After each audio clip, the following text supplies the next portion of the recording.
If you can tap into the truth of what you're writing in a really vulnerable way, you're going to have a lot of people who are going to relate. And that is mainstream. The truth of humanity is mainstream. What does voice mean to you?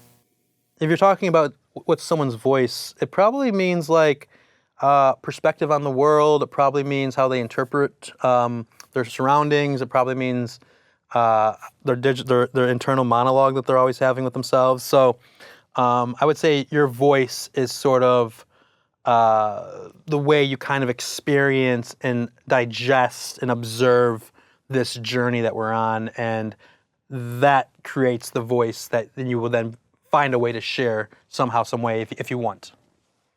How does a writer-director know that they're creating the right material?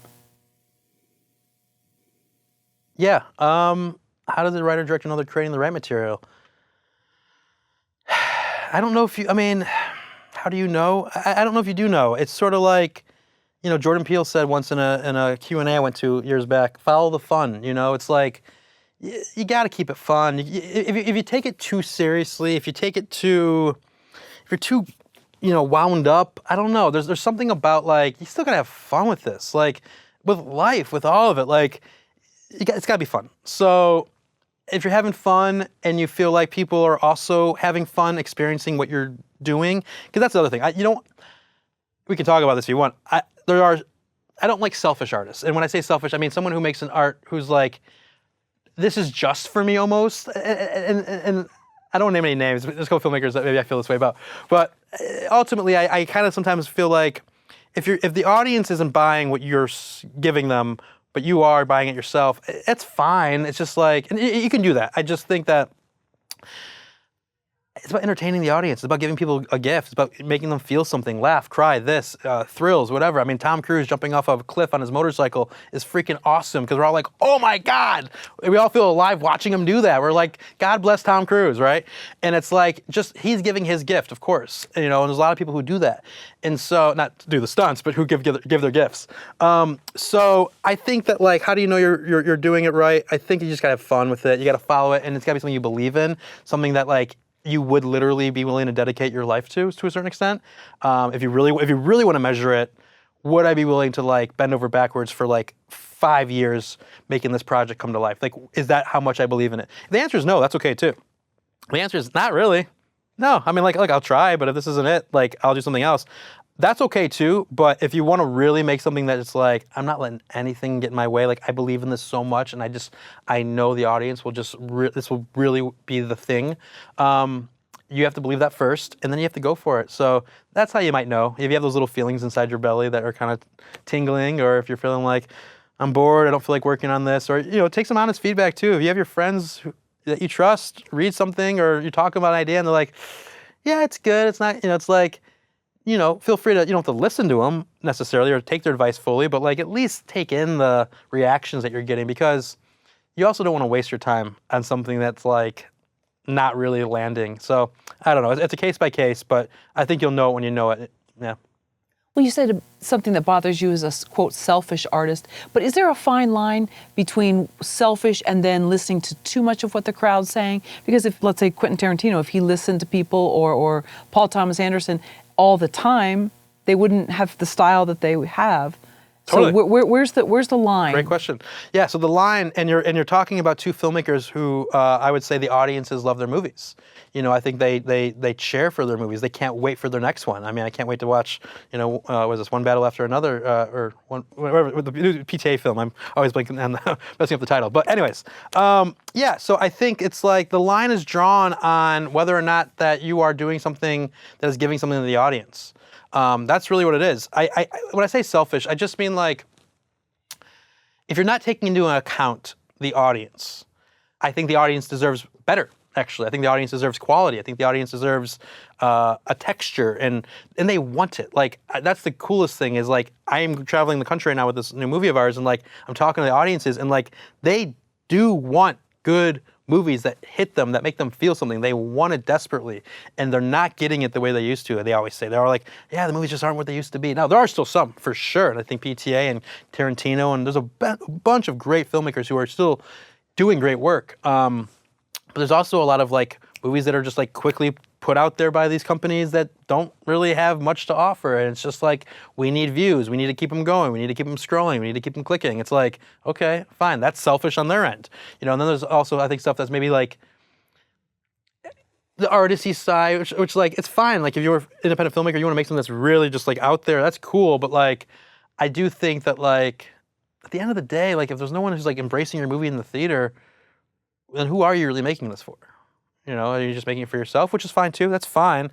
I don't even care about that. And I don't want to say too much and get myself in trouble, but like it's when there's like millions and millions of dollars behind movies that feel selfish. That's where I'm like, look, you're making it harder for the rest of the independent filmmakers, like because you're making a movie that bombs at the box office because you want to make this thing, and it's like now we're all kind of struggling over here to get our beautiful stories made ideally, and that's like even harder because you took all this money, made something that was like basically only entertaining you, and it didn't do well, and it didn't land with the audience, and now millions and millions of dollars have been lost, and they may now rethink giving another independent filmmaker a chance because you kind of took this money and didn't really think about the audience as much as you thought about yourself. Does that make sense?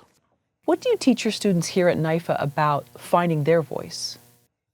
Yeah, I love talking to my students about how to find their voice. It's something that I really focus on. It's like, you know, I always say just like, reach into your own life. You know, like everything that I've kind of made is sort of stemmed from real life, to be honest. Either something I've experienced or something that a friend's gone through. And for me, like that's for me personally, like I don't have the, you know, I'm not writing Star Wars. I don't have that kind of imagination. For me, it's like, and also I love stuff about people. I love stuff about, you know, community and real life. The sort of the comedy and the drama of everyday life is sort of where I'm at while sprinkling in some genre. So that all said, I always encourage my students to like, you know, tap into themselves. What's something you've gone through? What's a story that only maybe you can tell, or at least an emotion that you really know well? Like you have to have a starting place where it's like I can achieve this sort of goal, or I can capture the way that this character can feel in this moment because I've actually felt it before.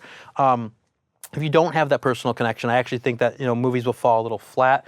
It's fine, especially in film school. You're here to learn, you're here to practice. But I am encouraging them to kind of like, you know, I ask a lot of questions to them, like, well, like why? I do a lot of whys. Like, well, why is this happening? Why now? Why her? Why this? Why that? Why did they do that? Why did the character in the script make this choice? Like, why? And let's dig into it. And sometimes they have good answers. Sometimes they're not sure why. If you're not sure why, then you're not going to be able to direct the movie well. If you do have good answers, but it's just not coming across on the page, well, then these conversations will help us find more nuance to bring to the page so that the script does read more differently. So I think finding your voice is just really digging into that. What if you realize that your voice doesn't fit into the mainstream? Yeah. I mean, if your voice doesn't, you know, it's like, you know, the mainstream, I mean, you know, what is the mainstream, right? You know, it's like, yeah, I get it. If your voice doesn't fit into the mainstream, it's like, you know, so many voices don't. Who cares? It's like, you know, and that's, you know, I mean, that's a great question. I'm just saying, like, you're gonna find an audience. There's 8.5 billion people on this planet. Like, someone's gonna want to hopefully watch your movie. Hopefully, no, you just gotta follow your own voice. Now, I will say that, like, you know, I encourage people. If you get truthful with your work, maybe I'll say it like this: if you get truthful with your work and you get truthful with the stuff you're writing and the stories you're telling, and it is truthful, because we're all experiencing many similar things as people, as humans, no matter where you are in the world, like even in our private moments, like we have so much more in common than we don't. And we all recognize that even though we pretend like it's not the case, especially with social media and stuff, which is out of control, but that is the truth. And so if you can tap into the truth of what you're writing in a really vulnerable way, you're gonna have a lot of people who are going to relate. And that is mainstream. The truth of humanity is mainstream. Now, if we're talking about like the action movie of the week or the horror movie of the week, that's a different type of mainstream. But mainstream is honesty. That's maybe, you can quote me on that. Let's make t-shirts. That's great. Mainstream is honesty. I love it. What are your thoughts on never finding success because your work isn't considered commercial enough? Mm-hmm. Yeah, my thoughts on not finding success because my work is not commercial enough. So everyone would be like, oh, well, you got to define a success, right? So we ask, what is success? We ask, what is commercial enough? You know, what is, you know, so it's like, it's sort of defining these things a little bit. It depends what your goal is. If your goal is to like, I really want to have a $10 million house in the Hollywood Hills,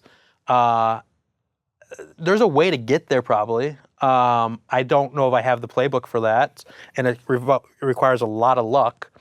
And it also requires basically producing and writing, because you got to have ownership of the material so you can actually start making money from the box office. That's one way. I don't know. I think chasing trends and commercial enough. Make a good movie. Make a good movie. Make a movie that taps into if you can make a movie that people want to not just see but tell their friends to watch, you've done it. That is it. I don't care if you've spent $7,000 on production like we did on ours, or you spend $200 million. There's been plenty of movies. It was like a $200 to $300 million budget, and I didn't hear one person say a good thing. It got the worst reviews ever, and they had $250 million. If you have $250 million and you can't make a movie that someone wants to tell their friends to watch, you're doing something wrong. And I'm not trying to throw any shade to anyone. It's just you're doing something wrong. You're just not doing the process properly. You're not putting either putting the time in properly, or the heart, or the honesty, or the truth, or whatever. You're just somewhere in the process. You're making choices that are not working. And that's what I say by doing something wrong. So make choices that work. Make choices that make the audience feel something. Laugh, smile, scream, this, that. And if you do that, then that basically will make your movie sing, and people will spread it around, and then you'll figure it out, So, I don't know. Hopefully that answers that. Yeah, no, it does. And you said kind of honesty and humanity is mainstream. And I think about the Safdie brothers or Ruben Östlund. I love the Safdies. Or Sean Baker. Sean and Baker, you're just seeing, just sort of these real moments with people, and whether it's chaotic or sad. Just tap into the truth of the scene and do it with a level of quality. And when I say quality, it feels like they're making these movies quickly and not with the level of texture that creates sort of a movie that will sing forever. It sort of feels, again, kind of movie of the week. And I say that only because I feel like that's almost their motto, is they just want to actually do a movie a week, and it's almost like a TV movie, so to speak. And there are some great people come through and do a great job, but the audience wants to be treated with more respect than that. They want to be given their Jurassic Parks again, or their whatever again. They know when a movie sings with quality, and they know when the filmmakers and the producers and the writers and everyone behind it, the studio, are trying to make something special. Movies are gifts. They're we're giving something to the audience, It's like you ever open up a present at a birthday party, it's your birthday, you open a present, it's oh, great, you got me, da-da-da. It's clearly you bought this at the airport on the way here. It's I don't need this, right? As opposed to someone who's hey, I knitted a sweater for you. It took me 6 months, and you're holy crap, this is gorgeous and personal, and it smells great, and it feels great, and you'll never throw it away, right? That's what films are. You got to give that to the audience, and so that's my answer, yeah. Thank you for watching the video all the way to the end. Here is a complimentary question from our book Story Questions.